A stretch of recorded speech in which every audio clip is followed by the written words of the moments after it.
Are there those who are going to lose as a result of today? It's an interesting question. I hadn't thought about it that way, Peter, but I can't think of any, actually. I mean, I suppose people who want to lend money to the government and make money lending money to the government, I suppose they won't be very happy because we're moving to a surplus balanced budget situation. Jim Flaherty in our chat earlier this evening. It's only Tuesday, but nights like this can always use a little at-issue analysis. Andrew is in Ottawa tonight. Chantal was there earlier today. She's in Montreal this evening. Bruce is out of the country this week. Now, I'm sure the opposition will have their lists of those they see as losers as a result of today's budget. What about you two? Andrew, what was your takeaway from this? Well, it's hilarious, of course, the minister couldn't name anybody, but I mean, I think first that comes to mind would be public sector workers who are facing very tough negotiations, if indeed it is negotiations, on having their sick days cut back and having their pension and health benefits brought back to something more in line with private sector norms. It's not necessarily a terrible hardship, but it is definitely a loss for them. Chantal? I would agree with that.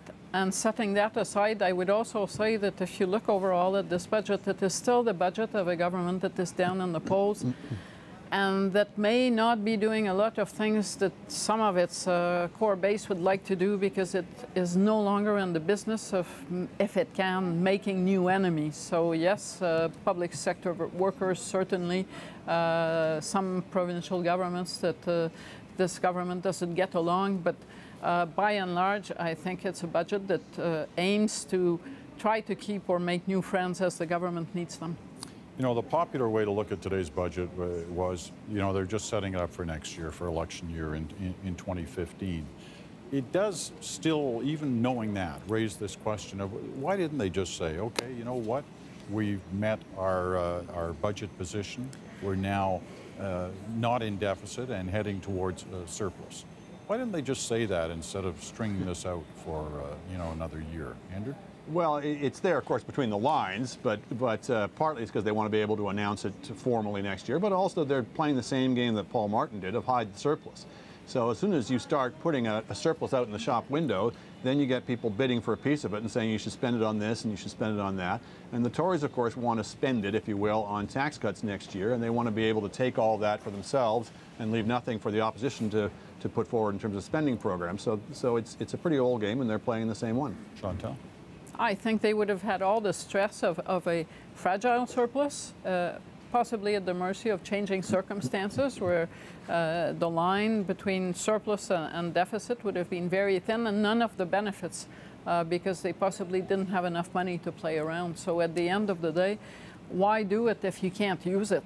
The only useful political way to do it would have been to have enough money to play around to start kicking in those tax breaks now so that the opposition, if it proposes anything, would be taking benefits away. And I don't think they had enough money to play with, not if they want to be prudent about it. What's the headline out of today? You know, if you're writing that headline out of this budget, what is it? We know what Jim Flaherty wanted us to write for a headline. It was right at the top of what this budget is about, and it says we are going to be balancing the books next year. The promised land is in sight. And that was the very first line in all of the interviews, the press conference, that kept coming back. This wasn't so much a sell job of the budget itself as much as where we are in the road to where we want to get. It's hard to come up with that as a headline because they've been saying it for the last year, the last 2 years, that next year was... And last year's budget was pretty thin, if you'll remember as well, aside from one or two things. It's, see you next year, I guess, would be the headline. There's no necessity for that, by the way. It's not because they're so straitened for resources that they can't afford to do anything. They could do lots of things within the existing envelopes of spending and revenues, but they don't want to. They'd rather do little micro things that are, focus grouped and tested, rather than the sort of bigger things that perhaps some of their base might have elected them to do. This budget comes at the end of kind of 8 years of this government's lifespan, all of which has seen Jim Flaherty as finance minister. And so those 8 years are interesting because he's gone from a surplus situation when he took over to, the worst deficits in the history of the country, to now in sight of a surplus yet once again. I asked him about that span, what it's meant to him. Watch this exchange. On that 8-year span, what's the lesson for Jim Flaherty? What did you learn during that time? Pragmatism. I really don't think there's a place certainly in democracies for ideological position taking. I think we could have buried our heads in the sand, but we didn't. We ran big deficits, and it worked. It must have surprised you, though. You hated the idea of deficits. That's true. That's true. But one deals with situations that you're faced with, and I do view myself as a trustee of other people's money, and I couldn't fathom the idea of tens of thousands of Canadians being out of work. So what are you going to do with the surplus? I don't know. I just want to get there.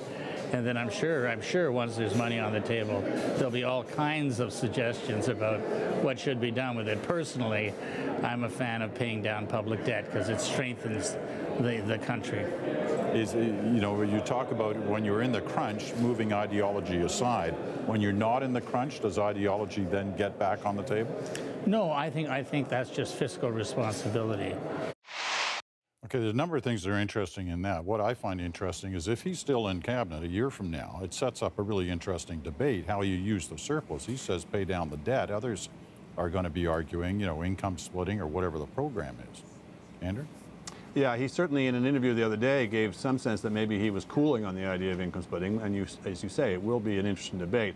I do find this sort of revisionism about how he had this epiphany and he suddenly converted to Keynesianism, and somehow that's not ideological, that's just pragmatism, which even if that story were true, is not actually have anything to do with why we had a recovery. The recovery began in June of '09 before a shovel had hit the ground.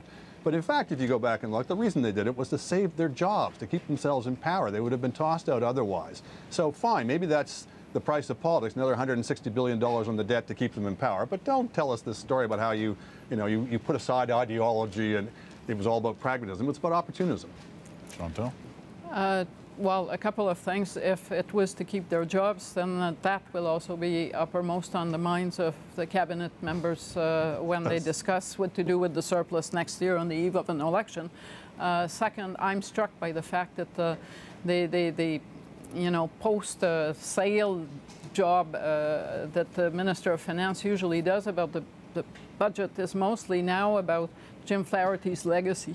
And it struck me today as I was reading the budget and all this, advance notice of getting to zero deficit, and now hearing him say, I just want to get there, that if Jim Flaherty left today, it wouldn't make any difference in the sense that what he set out to do, that course he set out to travel, whether you agree with it or not, we know that they are getting to destination whether he is there or not. So I found that very interesting that he was so retrospective throughout the interviews over the past week. Mm-hmm.